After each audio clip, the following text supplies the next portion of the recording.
सोचिए जरा, क्या हो अगर हृदय रोग का मतलब हार्ट डिजीज का पहला खतरा दिल से ना जुड़ा हो, बल्कि शरीर के शुगर को प्रोसेस करने के तरीके से आता हो। ये थोड़ा चौंकाने वाला है ना। हाँ। आज हम इसी इसी छिपे हुए कनेक्शन पर थोड़ी गहराई से बात करने वाले हैं। हमारे पास एक लेख है, इंसुलिन प्रतिरोध हृदय रोग का अदृश्य कारण, और ये इसी बात पर रोशनी डालता है। तो हमारा मकसद क्या है? यही कि इस छुपे हुए संबंध को समझें और जानें कि ये हमारे दिल की सेहत के लिए इतना इतना जरूरी क्यों है। बिल्कुल। और देखिए, इसे सरल भाषा में अगर समझें तो इंसुलिन ना एक चाबी जैसा है। इसका काम है खून से ग्लूकोज यानी शुगर को लेना और हमारी शरीर की कोशिकाओं के दरवाजे खोलकर अंदर भेजना। ताकि एनर्जी मिले। हाँ बिल्कुल, ताकि हमें ऊर्जा मिले। लेकिन जब शरीर इस चाबी के लिए सुस्त पड़ जाता है, ठीक से रिस्पॉन्ड नहीं करता, उसी को हम इंसुलिन प्रतिरोध कहते हैं। तो होता क्या है कि वो दरवाजे ठीक से नहीं खुलते। और फिर वो ग्लूकोज खून में ही रह जाता है। हाँ बिल्कुल वही, खून में ग्लूकोज का लेवल बढ़ने लगता है। अब इसके जवाब में हमारा पैंक्रियास सोचता है शायद ज्यादा चाबियों की जरूरत है, तो वो और ज्यादा इंसुलिन बनाने लगता है। अच्छा। नतीजा, खून में इंसुलिन का लेवल भी बढ़ जाता है। और ये सब अक्सर बिना किसी बाहरी लक्षण के होता है, चुपचाप सालों तक। ओह, तो मतलब ये सिर्फ एक शुगर की प्रॉब्लम नहीं है, इसका सीधा कनेक्शन हमारे दिल और खून की नसों की सेहत से है। ये बात तो अक्सर नजरअंदाज हो जाती है।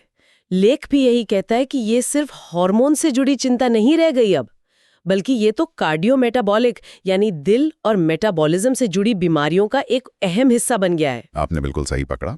ये जो अदृश्य खतरा है ना, ये धीरे धीरे कई तरीकों से दिल के लिए जोखिम बढ़ाता है। पहला और सबसे अहम है इसका मेटाबॉलिक सिंड्रोम से जुड़ाव। मेटाबॉलिक सिंड्रोम, हाँ, इंसुलिन प्रतिरोध इसका एक मुख्य हिस्सा है। और इस सिंड्रोम में कई चीजें एक साथ दिखती हैं, जैसे पेट के आसपास ज्यादा चर्बी होना, हाई ब्लड प्रेशर, खून में शुगर का लेवल बढ़ा हुआ होना और कोलेस्ट्रॉल का बैलेंस बिगड़ना। और ये सब मिलकर हार्ट अटैक या स्ट्रोक का खतरा कई गुना बढ़ा देते हैं। और आपने कोलेस्ट्रॉल की बात की, लेख में लिपिड असंतुलन का भी जिक्र है। इसका क्या मतलब हुआ? हाँ बिल्कुल, इंसुलिन प्रतिरोध अक्सर क्या करता है, खून में जो फैट है मतलब लिपिड्स, उनका संतुलन बिगाड़ देता है। इसमें ट्राइग्लिसराइड्स जो एक तरह का फैट है वो बढ़ जाता है, और एलडीएल जिसे बुरा कोलेस्ट्रॉल कहते हैं वो भी बढ़ जाता है, और एचडीएल यानी अच्छा कोलेस्ट्रॉल वो कम हो जाता है। हाँ वो कम हो जाता है। ये जो बिगड़ा हुआ बैलेंस है ना, जिसे डिसलिपिडीमिया भी कहते हैं, ये सीधे सीधे धमनियों में, आर्टरीज में प्लाक जमने का कारण बनता है। अच्छा, और लेख में सूजन और अथेरोस्क्लेरोसिस का भी जिक्र है। ये कैसे जुड़ा हुआ है इससे? ये बहुत महत्वपूर्ण पॉइंट है। देखिए, इंसुलिन प्रतिरोध न शरीर में एक धीमी लगातार चलने वाली सूजन मतलब क्रॉनिक इन्फ्लेमेशन, उसको बढ़ावा देता है। आप इसे ऐसे समझ सकते हैं जैसे खून की नसों के अंदर ना लगातार हल्की जलन सी हो रही हो। ओके। और ये जलन क्या करती है, ये नसों की अंदरूनी परत को नुकसान पहुंचाती है। इससे वो सख्त होने लगती हैं और उनमें प्लाक मतलब एक तरह का कचरा वो जमने लगता है। इसी प्रक्रिया को एथेरोस्क्लेरोसिस कहते हैं। और ये बिल्कुल रडार के नीचे होता है, पता ही नहीं चलता जब तक कि कोई बड़ी रुकावट ना आ जाए। अब वही रुकावट फिर खतरनाक हो जाती है, जिससे हार्ट अटैक या स्ट्रोक का रिस्क बढ़ता है। सही कहा ना? बिल्कुल बिल्कुल, यही सीधा संबंध है।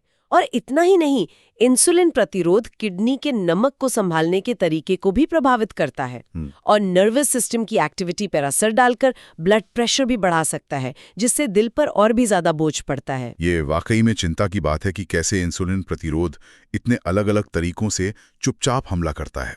तो ऐसे में ये जो लेख है वो इसके मैनेजमेंट मतलब इसे संभालने के बारे में क्या कहता है? ये कितना जरूरी हो जाता है फिर? मैनेजमेंट बहुत ज़्यादा ज़रूरी है। और अच्छी बात यह है कि इसमें लाइफस्टाइल मतलब जीवन शैली का बहुत बड़ा रोल है। लेख जोर देता है एक संतुलित डाइट पर, जिसमें खूब सारी सब्जियां हों, साबुत अनाज, लीन प्रोटीन और हेल्दी फैट्स। नियमित कसरत भी बहुत अहम है। कार्डियो जैसे चलना, दौड़ना और साथ में रेजिस्टेंस ट्रेनिंग मतलब थोड़ा वजन उठाना, दोनों ही फायदेमंद है। और ये भी जानना जरूरी है कि शरीर का सिर्फ 5 से 10% वजन कम करना भी मेटाबॉलिक हेल्थ में काफी बड़ा सुधार ला सकता है, खासकर बिगड़े हुए लिपिड लेवल्स को ठीक करने में।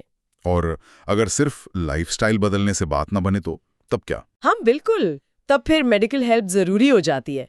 मेटफॉर्मिन जैसी कुछ दवाएं हैं जो शरीर की इंसुलिन के प्रति सेंसिटिविटी सुधारने में मदद करती हैं। और साथ ही जो दूसरी जुड़ी हुई समस्याएं हैं जैसे हाई ब्लड प्रेशर या डिसलिपिडीमिया, खून में फैट का बिगड़ा बैलेंस, हाँ, उनका सही इलाज करवाना और नियमित रूप से हेल्थ चेकअप कराते रहना बहुत जरूरी है ताकि किसी भी बदलाव को जल्दी पकड़ा जा सके। तो ये बात अब बिल्कुल साफ है कि दिल के डॉक्टरों के लिए भी, मतलब कार्डियोलॉजिस्ट के लिए, अब इंसुलिन प्रतिरोध पर ध्यान देना क्यों जरूरी हो गया है। हाँ बिल्कुल, लेख का तर्क यही है कि इसे सिर्फ डायबिटीज या एंडोक्राइन स्पेशलिस्ट का ही एरिया नहीं मानना चाहिए। कार्डियोलॉजिस्ट को भी अपनी जांच और इलाज के प्लान में इसे शामिल करना चाहिए। सोचिए, अगर इसे जल्दी पकड़ लिया जाए और सही कदम उठा लिए जाएं, तो भविष्य में होने वाली गंभीर हार्ट प्रॉब्लम से बचा जा सकता है। सही बात है। और सबसे अच्छा तरीका तो एक टीम की तरह काम करना है, जिसमें पोषण विशेषज्ञ हों, लाइफस्टाइल सलाहकार, एंडोक्रिनोलॉजिस्ट और कार्डियोलॉजिस्ट सब मिलकर उस व्यक्ति की मदद करें। तो कुल मिलाकर आज की इस बातचीत से जो बात साफ उभर कर आ रही है वो ये है कि इंसुलिन प्रतिरोध एक ऐसा साइलेंट प्लेयर है, खामोश खिलाड़ी, जो पर्दे के पीछे रहकर गंभीर दिल की बीमारियों की नींव रख सकता है ना। इसे समझना और इस पर समय रहते एक्शन लेना, ये सिर्फ मेटाबॉलिज्म ठीक रखने की बात नहीं है, ये तो दिल की सेहत के लिए अनिवार्य है, जरूरी है। और जाते जाते एक सवाल या एक विचार छोड़ जाती हूँ सबके लिए। क्या हमें पारंपरिक हृदय लक्षणों के दिखने का इंतजार करना चाहिए या फिर हमें मेटाबॉलिक स्वास्थ्य के जो शुरुआती मार्कर हैं उन पर कहीं ज्यादा ध्यान देने की जरूरत है? जरा सोचिए, अगर हम इन संकेतों को पहले ही पहचान लें तो क्या हम दिल की बीमारियों की रोकथाम में, मतलब प्रिवेंटिव कार्डियोलॉजी में, एक क्रांति ला सकते हैं? या फिर एक व्यक्ति खुद अपने शरीर के किन मेटाबॉलिक बदलावों पर नजर रख सकता है किसी औपचारिक डायग्नोसिस से पहले ही? ये सोचने वाली बात है।